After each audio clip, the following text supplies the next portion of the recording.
record newydd, mae yna 2 gân araf. Efalla bod dyna di'r ffordd da ni'n mynd. Dwi'n siŵr eto.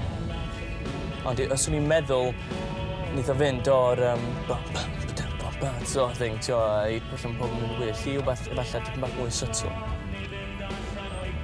A geiriau mynd yn mwy pwysig i fi. Hwn di tro cyntaf fi erioed ysgrifennu amdan wbeth gwleidyddol, a ddim fi ysgrifennu y geiriau, chwaith. Ond hwn di tro cyntaf ni ddefnyddio defnydd gwleidyddiol o gwbl yn y gerddi a gan newid ar record newydd.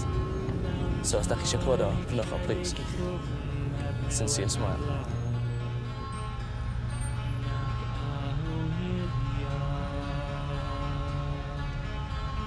Dwi'n edrych fy hun fel ffrind i'r gweddill y grŵp, a dyna di'r peth bwysig cofio amdan Tynal Tywyll.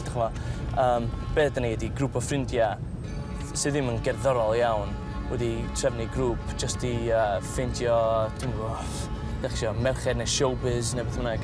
A mae wedi gweithio'n eitha da. Dwi'n gwneud lot o ffrindiau da trwy show business neu beth bynnag ti eisiau gael efo. A dyna beth dwi eisiau, a dwi eisiau cadw nhw. A fysa yna'n neis iawn. Am bod dyna di'r peth mwy pwysig yn y byd. Y 2 peth mwy pwysig ydy, 1, mwynhau dy hun tra ti yma, bod da ni dim ond yma unwaith. A'r ail wedi i cael ffrindiau da sy'n caru ti.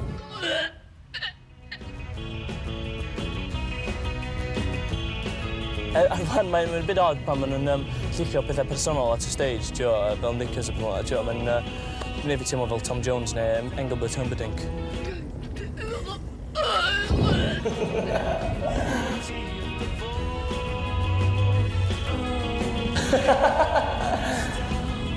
Undo.